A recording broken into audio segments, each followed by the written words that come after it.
Major Srinivas గారు ఉన్నారు, retired army అధికారి.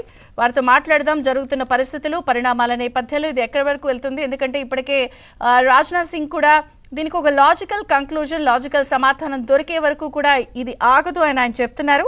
మొత్తానికైతే సైనిక స్థావరాల భద్రతపై కూడా ఎక్కడికక్కడ చర్యలు తీసుకుంటున్నారు భారత ప్రభుత్వం. ఈ నేపథ్యంలో ఇటు భారత్ పాక్ మధ్య కూడా జరుగుతున్నటువంటి పరిస్థితులపై అమెరికా అధ్యక్షుడు ట్రంప్ కూడా కొంత అలర్ట్ అయ్యారు. వారికి సంబంధించిన వాళ్ళందరినీ కూడా తిరిగి వెనక్కి వచ్చేయమన్నారు. పాక్కి చెందిన 10 నుంచి 12 నౌకలు ఇప్పటికే ధ్వంసమైన నేపథ్యంలో వారితో మాట్లాడదాం. శ్రీనివాస్ గారు, గుడ్ మార్నింగ్ సార్. సో గోడ దెబ్బ, చెంప దెబ్బ అంటారు. ఎడాపెడా ఈ చెంప పగిలితే ఆ చెంప పగులుతుంది, గోడకేసి కొడితే ఇటు వస్తున్నారు, అటు వెళ్తున్నారు. నిజంగా పాక్ ప్రారంభించింది, భారత్ ముగిస్తుంది అనుకోవచ్చా? జరుగుతున్న అన్ని పరిణామాలపై ఎలా అనుకోవాలి మీరు? ఖచ్చితంగా అండి. ఇప్పుడు పాకిస్తాన్ మొదలుపెట్టింది ఫస్ట్ నిన్న సాయంత్రం జమ్మూ, పఠాన్కోట్ అలాగే శ్రీనగర్ ప్రాంతాలపై చేసినటువంటి ఆ డ్రోన్ అటాక్ ఏదైతే ఉందో దానికి జవాబుగా నిన్న రాత్రి మొత్తం దివాళీ చేసుకోవాల్సి వచ్చిందండి. పాకిస్తాన్ కి ఆ ఎక్స్పీరియన్స్ ఇచ్చాం, దివాళీ ఎక్స్పీరియన్స్ ఇచ్చామండి. అయితే మనం ఆశ్చర్యపోయేటువంటి విషయం, అందరూ ఆశ్చర్యపోయేటువంటి విషయం ఏంటి అంటే, ఈ రోజు సాయంత్రం మళ్ళీ నిన్న చేసినటువంటి దాడుల కన్నా ఎక్కువ పాకిస్తాన్ ప్రయత్నిస్తుంది. నిన్నటి కంటే ఎక్కువ డ్యామేజ్ అనేటువంటిది మనం చేస్తామండి ఈ రోజు రాత్రికి.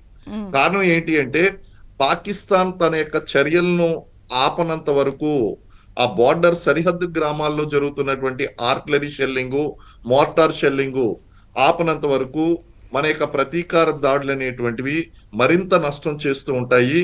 అలాగే మన మంత్రి, హోంశాఖ మంత్రి చెప్పినట్టు, ఆ యొక్క రక్షణ శాఖ మంత్రి చెప్పినట్టు, ఒక లాజికల్ కంక్లూజన్ కి వచ్చేంత వరకు కూడా ఈ దాడులు అనేటువంటి కొనసాగుతాయండి. ఏంటా లాజికల్ కంక్లూజను అంటే, ఖచ్చితంగా ఉగ్రవాదాన్ని ఆపేస్తామని చెప్పి మనకి పాకిస్తాన్ చెప్పవలసి ఉంటుంది. పాక్ ఆక్యుపైడ్ కాశ్మీర్ లో ఉన్నటువంటి ఉగ్రవాద సంస్థల్ని శాశ్వతంగా మూసేస్తాము అనేటువంటి గ్యారంటీ పాకిస్తాన్ ఇవ్వాల్సి ఉంటుంది. దానితో పాటు భారతదేశంపై భవిష్యత్తులో యూరి, పుల్వామా లేదా పహల్గామ్ లాంటి సంఘటనలు పునరావృతం కాదు అని చెప్పి ఇన్ రైటింగ్ పాకిస్తాన్ సంతకం చేయవలసి ఉంటుంది.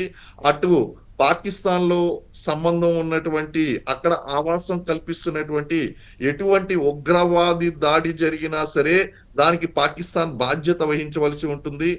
అలాగే పాక్ ఆక్యుపైడ్ కాశ్మీర్ విషయంలో కూడా ఒక లాజికల్ కంక్లూషన్ కి రావాల్సి ఉంటుంది. ఇవన్నీ కూడా మనం చూసుకుంటే తప్ప ప్రస్తుతం ఉన్నటువంటి సందిగ్ధత ఏదైతే ఉందో అది ఆగేటువంటి